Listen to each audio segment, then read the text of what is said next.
He's had an hour.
Isabel, how much time?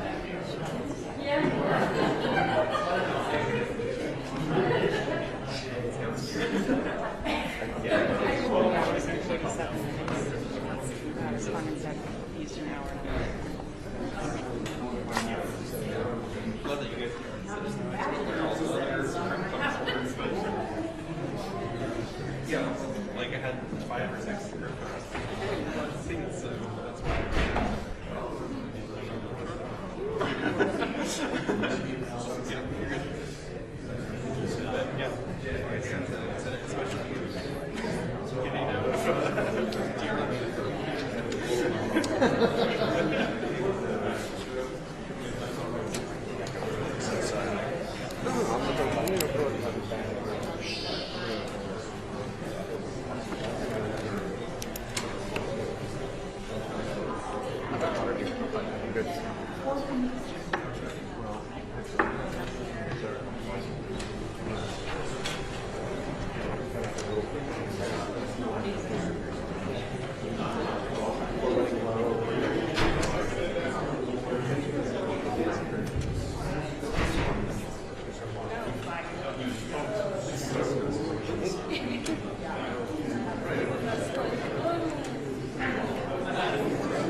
Yeah, well, can't win them all.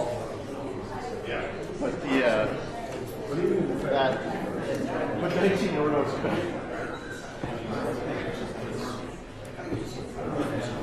Yeah, it's very quiet. Sure.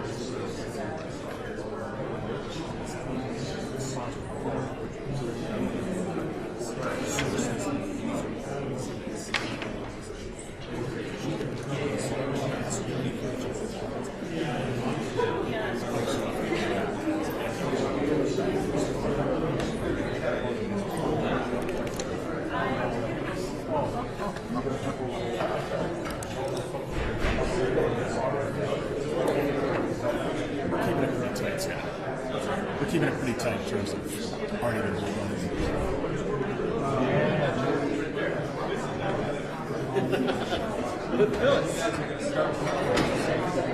That's the plan. No, I think we will. It's the senior things.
videos?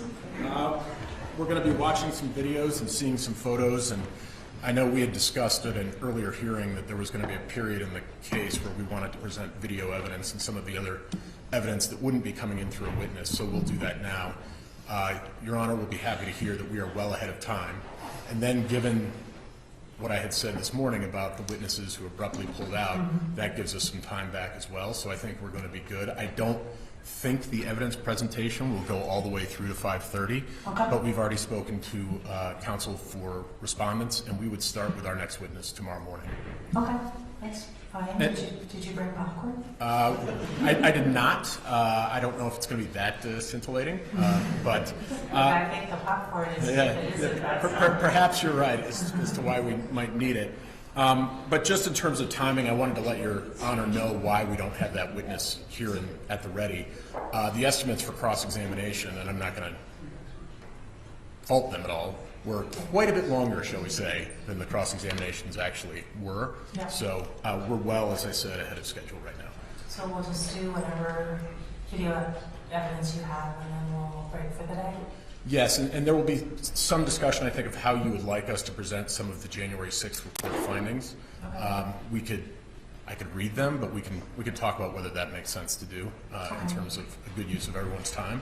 But Mr. Gessler has said that he has a procedural matter that he wanted to raise before the entertainment begins. Okay. Thank you, Your Honor. So I want to go back to our status conference. I believe it was last week. They're all beginning to blend together. And we had talked a little bit about experts. We have, Your Honor had said, if there's a way for us to get an expert, we might, the door was open to testimony next week sometime. I think we've identified an expert on political communications as a rebuttal expert for Professor Simi. May we present that? We'll produce a report. I can't give you an exact timeline, but I know the timeline's going to be within a few days. I understand it's pretty fast. But I'm asking if we would be able to do that, Your Honor. And do the petitioners have any objection? And Your Honor, I just sprung this on them, so this is the first they've heard of it as well.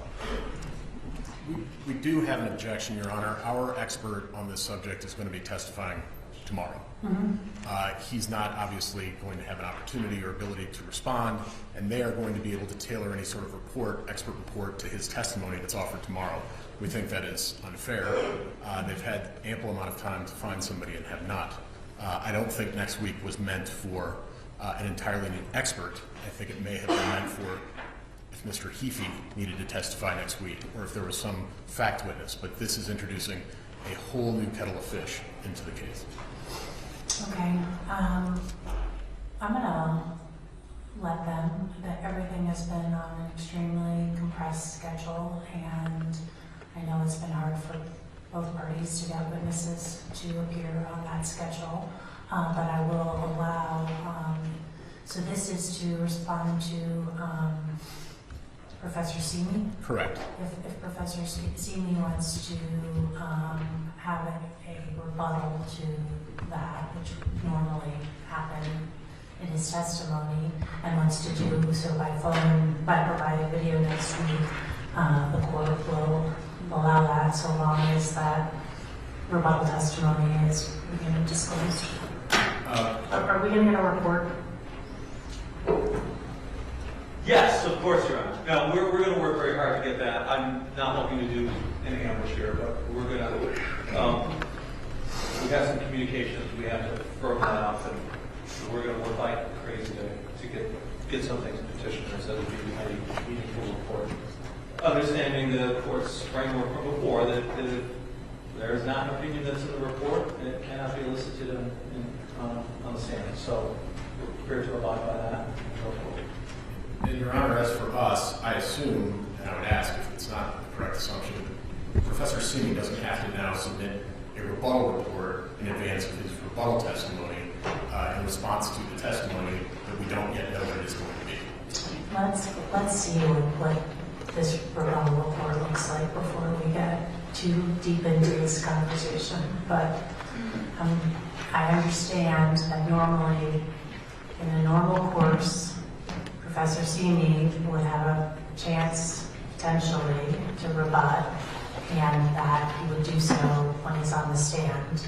obviously not going to have that opportunity. So I'm gonna we'll do what it takes to level the playing fields. Thank you, Your Honor. And is Mr. Levy coming or testifying? He is available to testify remotely on Friday, so I expect that I would do a short direct with Mr. Levy, and then opposing counsel would be able to cross-examine. Okay. So he'll be testifying out of Yes, he'll be, I think, testifying from Washington, D.C. Okay. So the videos. Yes, so I've tried to limit this to exhibits that Your Honor has already ruled on, saying that they would be admitted. They were conditionally admissible. There are a few, I raised one earlier today that has not been ruled on yet, but I will obviously raise that when I get to it. So, Okay, is that the videos on which were embedded in the tweets? yes, those two, Your Honor. I think there's one of those in here. I don't know if it's both in here. So I was going to raise that when we got there. But I was thinking of the Giuliani and Eastman speech. Again, President Trump referred to that speech, or those speeches explicitly within his in-lip speech. It was the justification that President Trump gave and provided to the crowd on that day that Vice President Pence had the ability to reject certification of the electoral votes.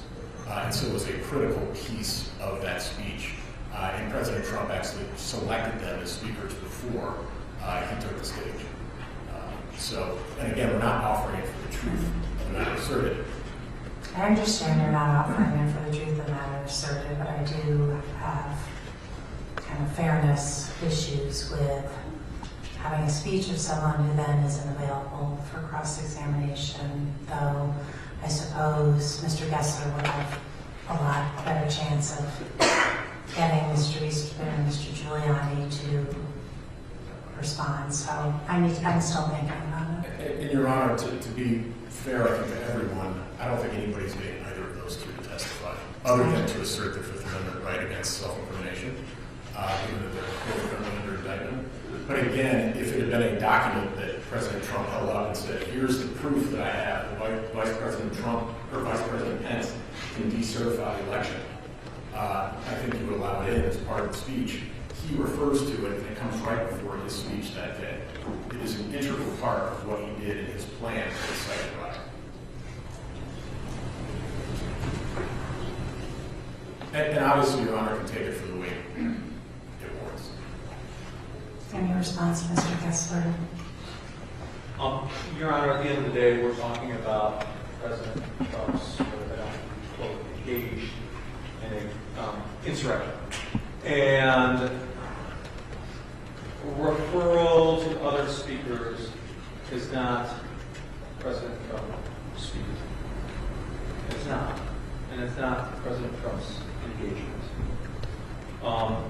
And so we would continue to object to that, just as President Trump may refer to many things and has referred to many things over 6-8 years of a political career, or more.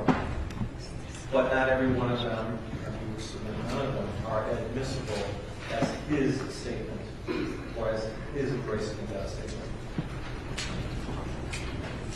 I would say that that is generally true, but this was the speech right before him on the lips on January 6th. Speeches that he planned to have there that day, speeches that he referred to explicitly within his own speech as what gave him the justification for saying that the Vice President could be certified. It's incredibly important context to understand what President Trump was saying. I'd simply say the rules of evidence don't change on January 6th. No, they don't. They remain the same. I'm going to continue to ponder it while I also simultaneously watch the other videos. Okay. Well, I was going to start and try and break this up into two different categories. The first is additional evidence that there was an insurrection on January 6th, and then additional evidence that President Trump engaged in that insurrection. Okay. So I'm going to start with an admitted exhibit, plaintiff's 133. 133 will be officially admitted.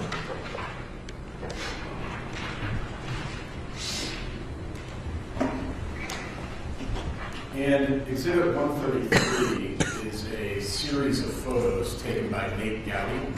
He was a photographer that was present at the Ellipse and then at the Capitol on January 6th. And we'll just run through a few of those. The nice thing about these photos is they have a timestamp on the upper left hand side. So I just want to look at a few, so let's go to page 4. The timestamp there is 11:38 a.m. Eastern Standard Time. You can see there somebody there with Pence has the power. And this is why I think it's so important to the Giuliani speech.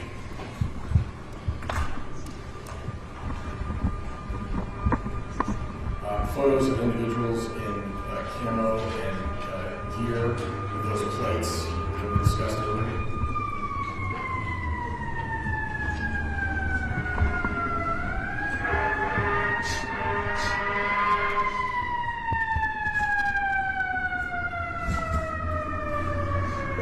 See, Mr. Kessler, I told you they'd get their turn. Glad to know the ambulances are an equal opportunity for future reference. Yeah. Mr. Grimsley, just make sure you speak into the microphone so that. And then let's go to page 17, which is from 2:14 p.m. that afternoon. And you see people holding on and carrying away the bike racks.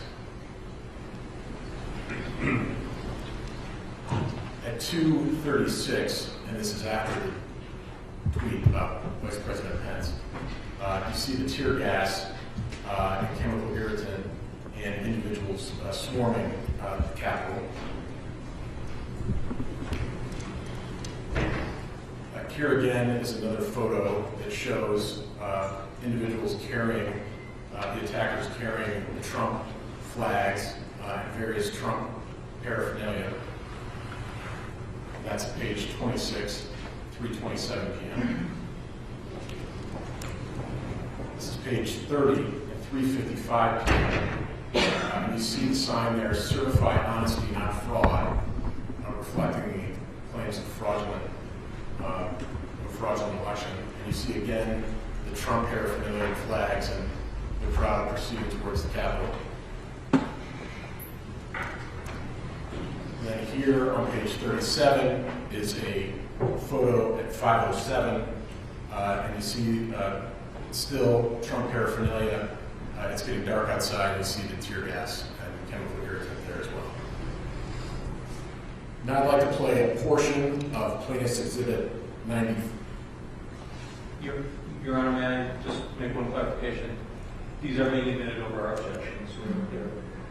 We would object to counsel's characterization of them, not the evidence. So, for example, the people lined up with the vests. I mean, did the photographer say, "Hey, come on in and let me get a photo of you all," or were they locked arm in arm, apparently storming the Capitol? There's no context. So, we're going to make that objection to the record, and we will ask the court not consider counsel's characterization of these photos, because it doesn't come from a witness. Counsel's statements are not evidence. Thank you. Your Honor, I'm next going to play a clip from Plaintiff's Exhibit 94. It's a video that was admitted by Your Honor on October 27th. Part of it, I think, has already been played in the opening, so I'll play only a portion of it here. And 94 is admitted over objection.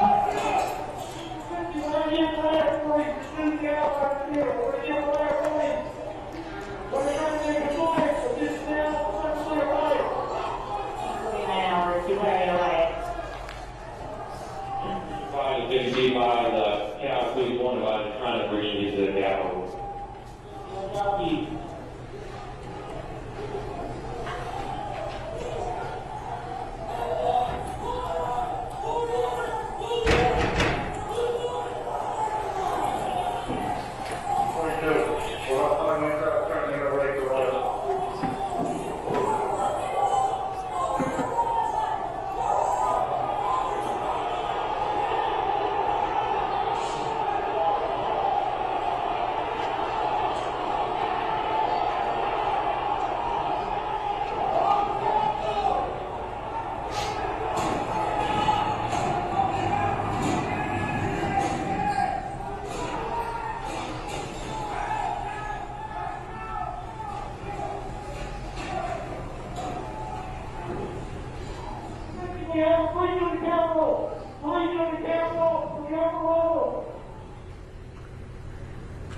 So I think you heard other portions of Exhibit 94 during openings, so I won't play those here. Next, I'd like to show Exhibit 105. Exhibit 105, submitted. And this is an exhibit, Your Honor has said was admitted. It is a transcript of the closing argument in the. Have I ruled on this previously, or am I jumping the gun? Oh, I'm sorry, it's stipulated. You have not ruled on it. It was stipulated. Okay. And so this is a transcript of the closing argument in the second impeachment trial. This is from President Trump's lawyer, Mr. Vanderveen. And he says, "Yet the question before us is not whether there was a violent insurrection of the Capitol. On that point, everyone agrees." And I've got video of that as well. We hadn't marked that. I can play that, but to be fair, I haven't provided that to the other side. We can wait. They'd like, but it's just video of the same statements. Can I make video of the same statement? Thank you.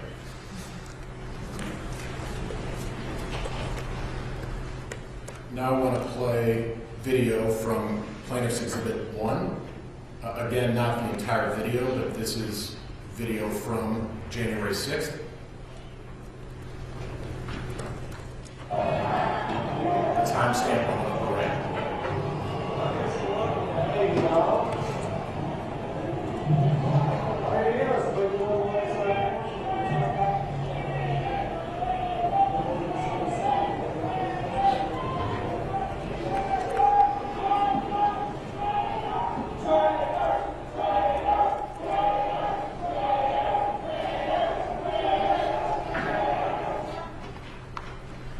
So I move to admit Plaintiff's Exhibit 1, as well as Plaintiff's Exhibit 105. I forgot about that one.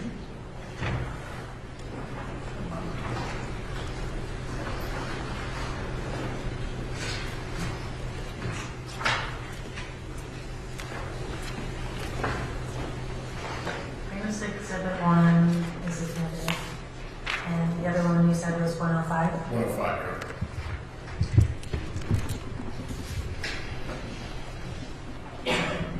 105 is stipulated, so admitted. Your Honor, I don't think number 105 was stipulated. I think it was. I have to be corrected. That's what my notes say as well. Again, number 95, number 94, number 1. And I'll simply renew my objection with respect to the first video you saw. That's a movie production. There are sound overlays on it. It's a montage. It's a good movie production, and it was produced by the January 6th Commission for the purpose of being a good movie production. Shouldn't be evidence of it. We don't have an opportunity to cross-examine. We don't know the full context of each one of those videos. We've not been able to pull them apart. We've not been able to pull up the witnesses or the people who actually took those videos or the actual context of those radio transmissions and how it's all been assembled together. So just as I would submit that you wouldn't accept a Steven Spielberg production for the truth of the matter, sort of maybe this rises to that level of quality. But you wouldn't accept this one either. So that's going to be our objection. You might have it was documentary footage, which is what we have. We don't think Michael Moore would be accepted. Michael Moore's documentaries would be accepted by this court either. If he wants to do that. 91st admitted. And so we just looked at a portion of Plaintiff's Exhibit 1. I want to play a portion of Plaintiff's Exhibit 92. Again, that was ordered admissible on October 27th.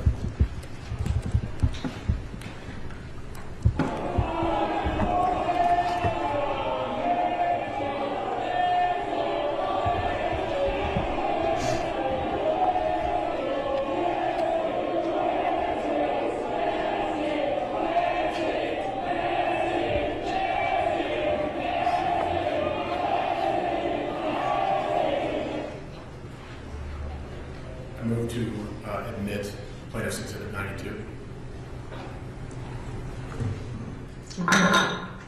These will be admitted. And now I want to show a page from Plaintiff's Exhibit 26, which is the GAO report from February of 2023 regarding the investigation of that entity into the Capitol security during January 6th. This is one that was admitted as well. Stipulated, I believe. And it's admitted now. And I'd just like to go to page 7. And this is a finding from that document. In the months leading up to the attack on the U.S. Capitol on January 6, 2021, there were reported efforts to organize large groups of protesters to travel to Washington, D.C. to dispute the outcome of the 2020 presidential election. Over the course of about 7 hours, more than 2,000 protesters entered the U.S. Capitol on January 6th, disrupting the peaceful transfer of power and threatening the safety of the Vice President and members of Congress. The attack resulted in assaults on at least 174 police officers, including 114 Capitol Police and 60 D.C. Metropolitan Police Department officers. These events led to at least 7 deaths and caused about $2.7 billion in estimated costs. As of September 2022, more than 870 individuals have been arrested on charges, including entering a restricted federal building, assaulting officers with a deadly weapon, and seditious conspiracy. And so you say that it's is it page 7 of the exhibit, even though it says page 1? It's page 7 of the document, but page 1, I guess, of the report, it probably has some little eyes and 2 eyes. Okay. And now I wanted to point to just a couple of the January 6th report findings that Your Honor has found conditionally admissible.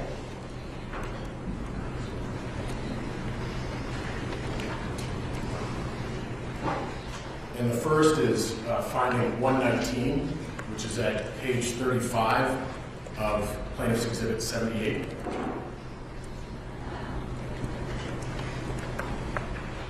More than 140 Capitol and Metropolitan Police were injured, some very seriously. A perimeter security line of Metropolitan Police intended to secure the Capitol against intrusion broke in the face of thousands of armed rioters, more than 2,000 of whom gained access to the interior of the Capitol building. A woman who attempted to forcibly enter the chamber of the House of Representatives through a broken window while the House was in session was shot and killed by police guarding the chamber. Vice President Pence and his family were at risk, as were those Secret Service professionals protecting him. Congressional proceedings were halted, and legislators were rushed to secure locations. So that's the evidence I wanted to present now on whether there was an insurrection.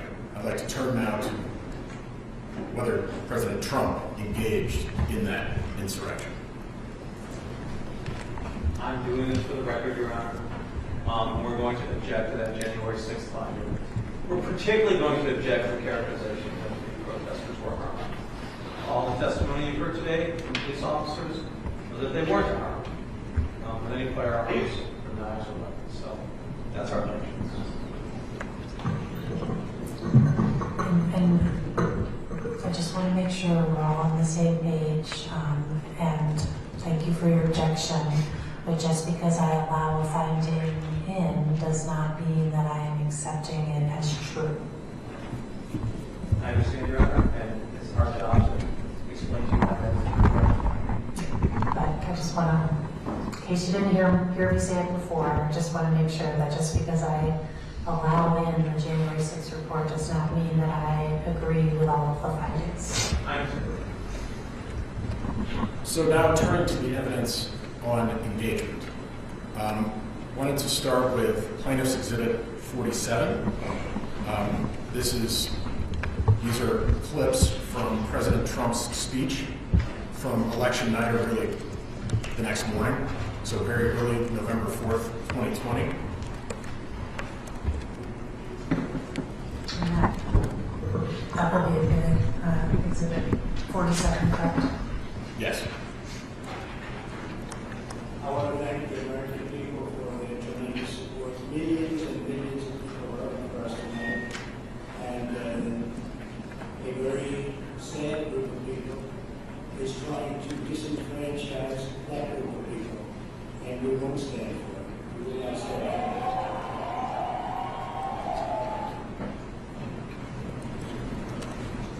So that's the first clip, and I'm not going to play the entire speech. It's about 9 minutes long. So the second. This is a fraud on the American public. This is an embarrassment to our country. We were getting ready to win this election. Frankly, we did win this election.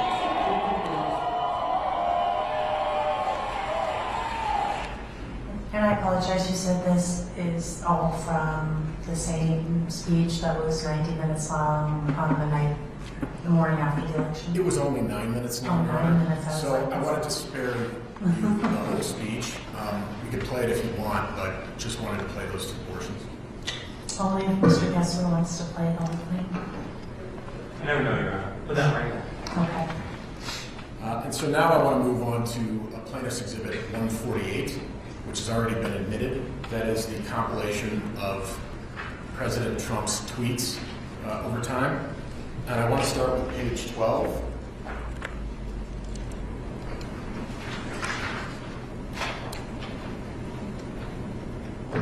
And I'm going to walk through these. Mr. Olson walked through some of these during his opening, but I will walk through more of them here.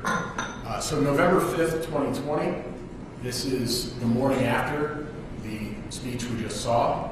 At 9:12 a.m., he tweets, "Stop the count." November 8th, a few days later, "We believe these people are thieves. The big city machines are corrupt. This was a stolen election. The best pollster in Britain wrote this morning that this clearly was a stolen election, that it's impossible to imagine that Biden outran Obama in some of these states." Next one, same page. "Where it mattered, they stole what they had to steal." And that, too, I believe, is November 8th. Next page, page 13, November 9th. "Nevada is turning out to be a cesspool of fake votes. At M. Schlapp and at Adam Laxalt are finding things that when released will be absolutely shocking." The next day, November 10th.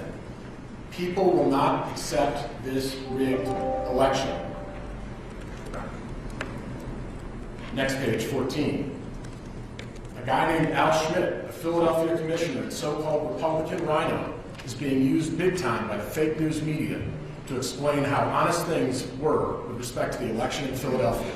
He refuses to look at a mountain of corruption and dishonesty. We win." November 12th.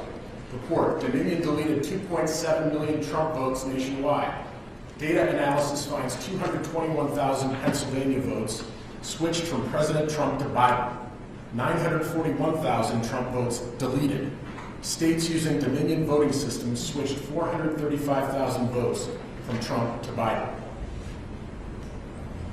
On page 15, November 13th, Georgia Secretary of State, a so-called Republican rhino, "Won't let the people checking the ballots see the signatures for fraud. Why? Without this, the whole process is very unfair and close to meaningless. Everyone knows that we won the state. Where is Brian Kemp?"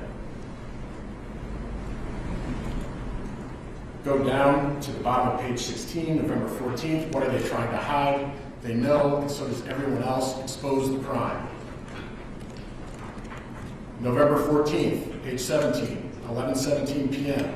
"Antifa scum ran for the hills today when they tried attacking the people at the Trump rally because these people aggressively fought back.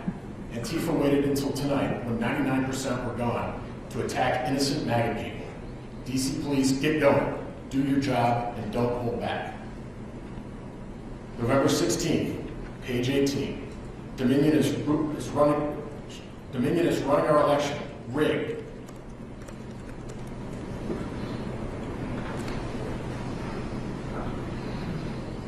They go on.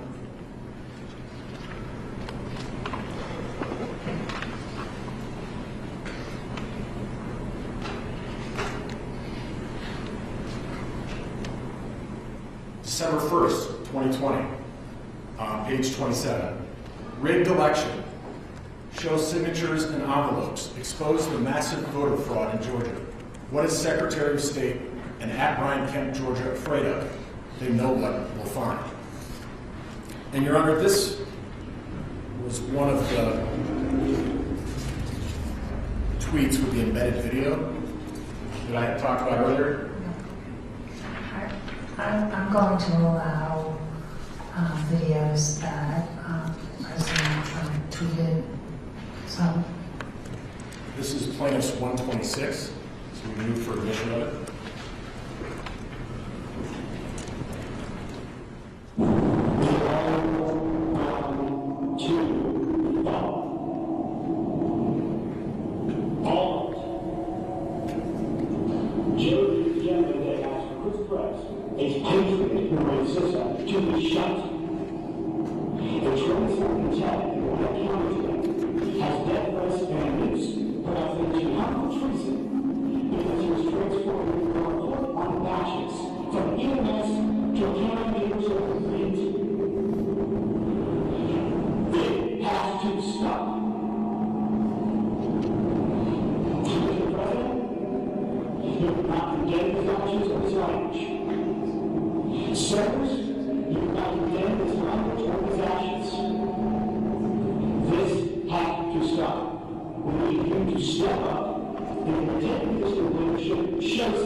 My boss, Secretary Raffensperger, his address is out there. They've had people doing caravans around their house. They've had people come onto their property. Trisha, his wife, for 40 years, is getting sexualized threats through her cell phone. It has to stop. This is elections. This is the backbone of democracy. And all of you who have not said a damn word are complicit in this. I can't begin to explain the level of anger I have right now over this. And every American, every Georgian, Republican and Democrat alike should have that same level of anger. Mr. President, it looks like you likely lost the state of Georgia. We're investigating. There's always a possibility I did it. You have the rights to go to the courts.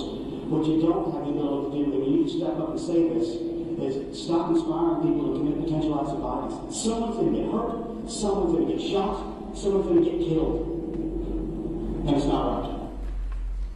So back to...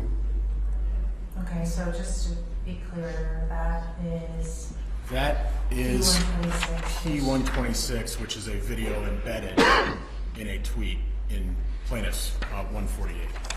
and that's submitted. Do you object, Mr. Kessler? Yeah, I can do that. Look, I mean, as a former Secretary of State who's received death threats, violent sexualized threats against my mother, my daughter, and my wife, I'm empathetic to this.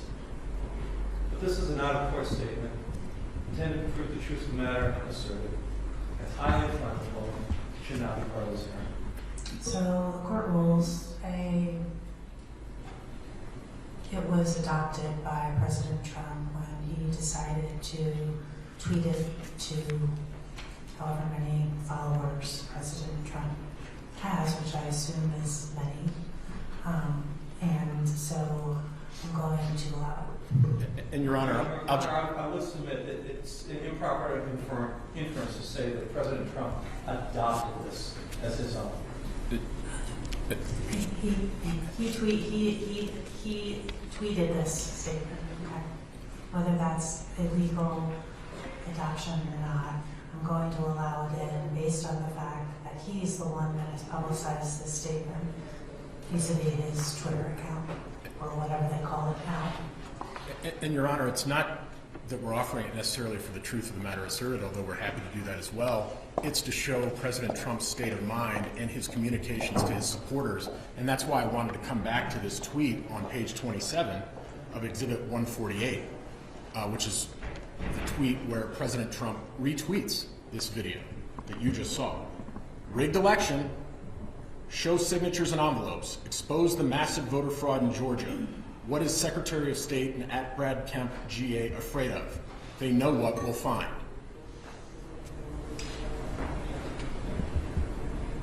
And there's just more of these, so I'll skip over. So page 33, tweet from December 10th, 2020, 9:24 a.m. The Supreme Court has a chance to save our country from the greatest election abuse in the history of the United States. 78% of the people feel, no, the election was rigged. 3:28 p.m., December 11th. If the Supreme Court shows great wisdom and courage, the American people will win perhaps the most important case in history, and our electoral process will be respected again. December 11th, later in the day, 11:50 p.m. The Supreme Court really let us down. No wisdom, no courage. So let's fast forward to December 19th. This is on page 41, and you've seen this tweet already. But it says, Peter Navarro releases 36-page report alleging election fraud, more than sufficient to swing victory to Trump. At great report by Peter, a great report. Statistically impossible to have lost the 2020 election. Big protest in D.C. on January 6th. Be there, will be wild. And then this is the other embedded video that we were talking about, Your Honor. It was played in part in opening. I believe this is, the embedded video is Plaintiff 73.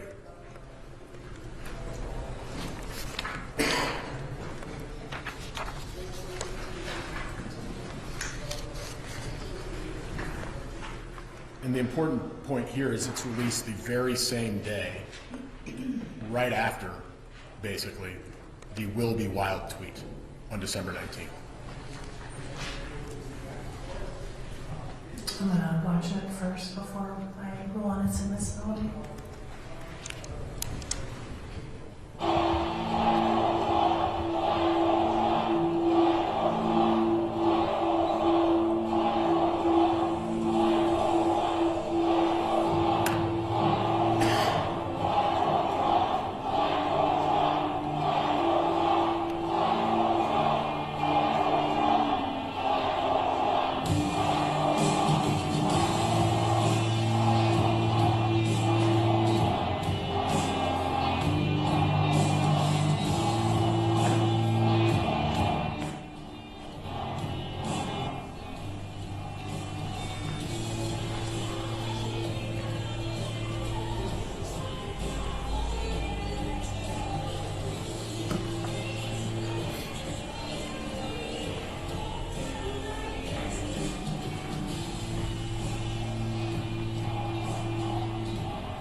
So that was a video that President Trump retweeted on December 19th to his followers.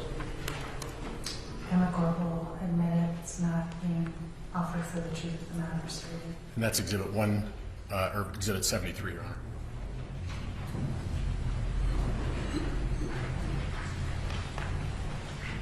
And I'm not going to go through the tweets that Mr. Olson put up where he showed the number of times between December 19th and January 6th where President Trump tweeted out about the rally on January 6th.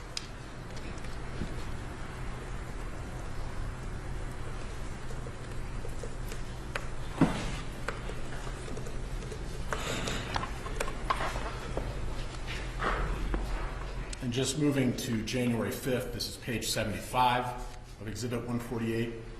Donald Trump, 10:27 a.m., see you in D.C.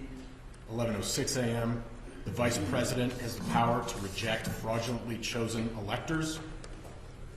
5:05 p.m. on page 76, Washington is being inundated with people who don't want to see an election victory stolen by emboldened radical left Democrats. Our country has had enough. They won't take it anymore. We hear you and love you from the Oval Office. Make America great again. 7 minutes later, 5:12 p.m. I hope the Democrats, and even more importantly, the weak and ineffective rhino section of the Republican Party, are looking at the thousands of people pouring into D.C. They won't stand for a landslide election victory to be stolen. January 5th, a few minutes later, I think, 5:25 p.m., this is page 77. Antifa is a terrorist organization. Stay out of Washington. Law enforcement is watching you very closely.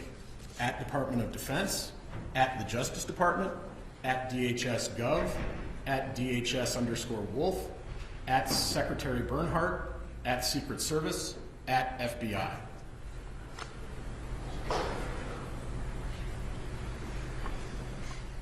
Fast forwarding to 1 a.m. in the morning, January 6, 2021, this is page 80 of the exhibit. If Vice President Mike Pence comes through for us, we will win the presidency.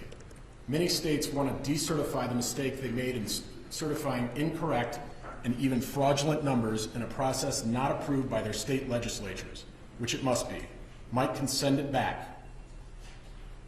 Later that morning, 8:17 a.m., states want to correct their votes, which they now know were based on irregularities and fraud, plus corrupt process never received legislative approval. All Mike Pence has to do is send them back to the states, and we win. Do it, Mike. This is a time for extreme courage. And it wasn't just tweets that the president was sending out over this period of time. I want to show clips from two speeches. The first is Plaintiff's Exhibit 99. This is a speech by President Trump from December 2nd of 2020. That I think has been admitted or will be admitted pursuant to this court's order. So 99 will be admitted. And did you say it's clips or the whole speech? It's a clip. Okay. And I just want to make clear in terms of the rule of completeness that the interveners are always welcome to play other parts of the clips as, should they choose. This may be the most important speech I've ever made. I want to provide an update on our ongoing efforts to expose the tremendous voter fraud and irregularities which took place during the ridiculously long November 3rd elections. If we don't root out the fraud, the tremendous and horrible fraud that's taken place in our 2020 election, we don't have a country anymore. So move to admit Plaintiff's Exhibit 99. Admitted. The next speech is from December 22nd. Again, it is a clip. This is Plaintiff's Exhibit 100. The truth is, we won the election by a landslide. We won it big. It is historically, mathematically, politically, and logically impossible. It did not happen. He did not win. We won by a landslide. If this egregious fraud is not fully investigated and addressed, the 2020 election will forever be regarded as illegitimate and the most corrupt election in the history of our country. So I've shown evidence of what went on between November 3rd and January 6th. So I now want to turn to January 6th itself. And Your Honor, this is where I would play Plaintiff's Exhibit 131, Mr. Giuliani and Mr. Eastman. I'm going to sustain the objection on Mr. Giuliani and Mr. Eastman. There's been plenty of evidence that President Trump was telling people that Vice President Pence had the ability to do something, and I think it's cumulative, and also I think there's a sense of unfairness since they won't be here to testify. Thank you. So I wanted then to move to Plaintiff's Exhibit 49. and these are clips from President Trump's speech on the ellipse. It's about 12 minutes in total. We didn't want to submit everybody to the 90 minutes, but certainly if Your Honor wants to watch it, I encourage you to do so. But move to admit 49. I don't think there's any objection to that. It's been stipulated too, so it's admitted. So this is the eclipse speech, but it's not the whole thing. It's not the whole thing, Your Honor. In fact, I have with me, just for ease of reference, a highlighted transcript, which has the clips. So I think that would be good for everybody if they want to follow along.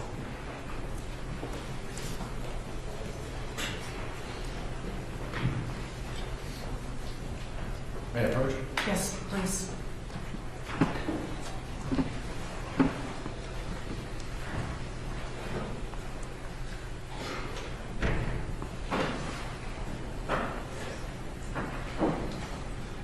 I'm trying to get the volume right, but these are so variable. So you got to hold on for a second sometimes. So I hope I'm not going to blow anybody's ears out here. We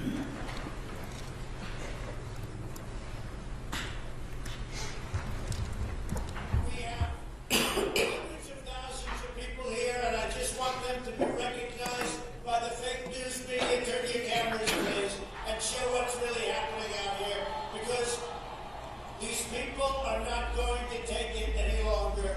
They're not going to take it any longer.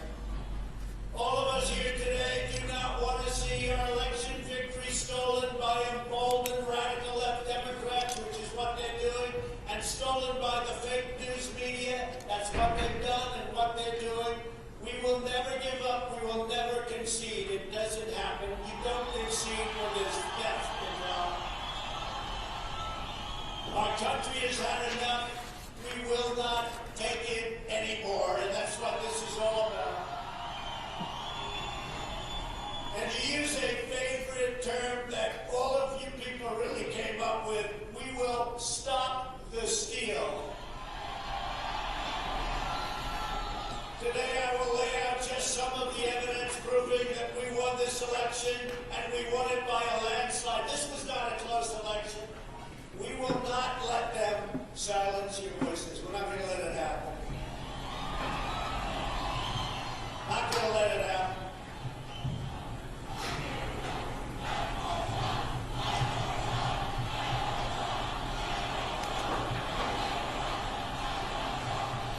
Thank you. And Rudy, you did a great job. He's got guts. You know what? He's got guts. Unlike a lot of people in the Republican Party. He's got guts. He fights. He fights. I'll tell you, thank you very much, John. Fantastic job. I watched. That's a tough act to follow, those two.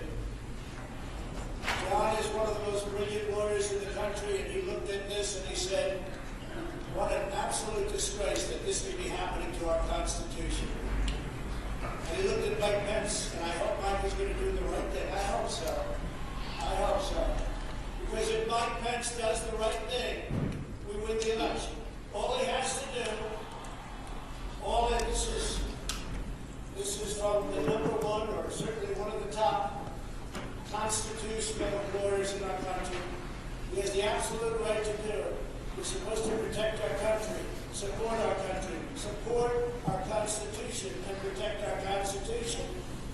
States want to revoke.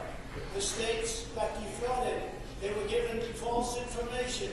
They voted on it. Now they want to recertify. They want it back. All Vice President Pence has to do is send it back to the states to recertify. And we become president, and you are the happiest people.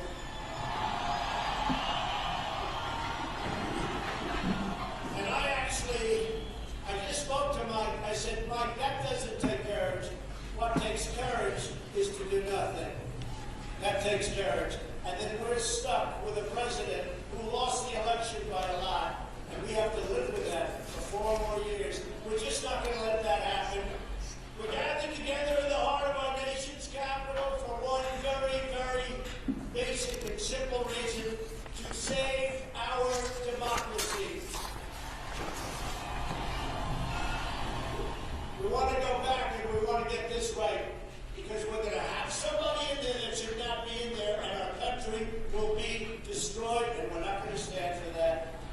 If this happened to the Democrats, there'd be hell all over the country going on.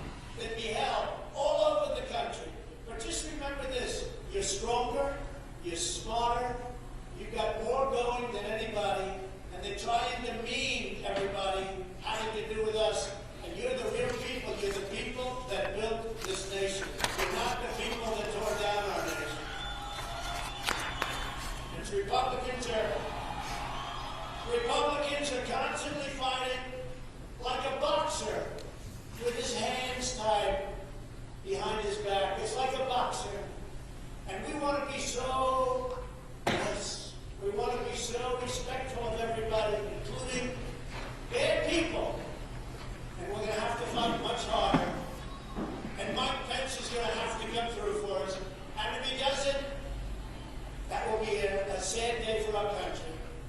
Because you're sworn to uphold our Constitution. Now it is up to Congress to confront this egregious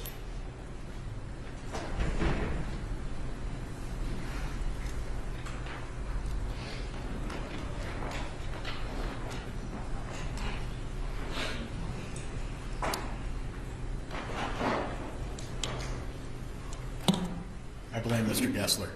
Very good. No, maybe just I think that was President Trump's fault, actually.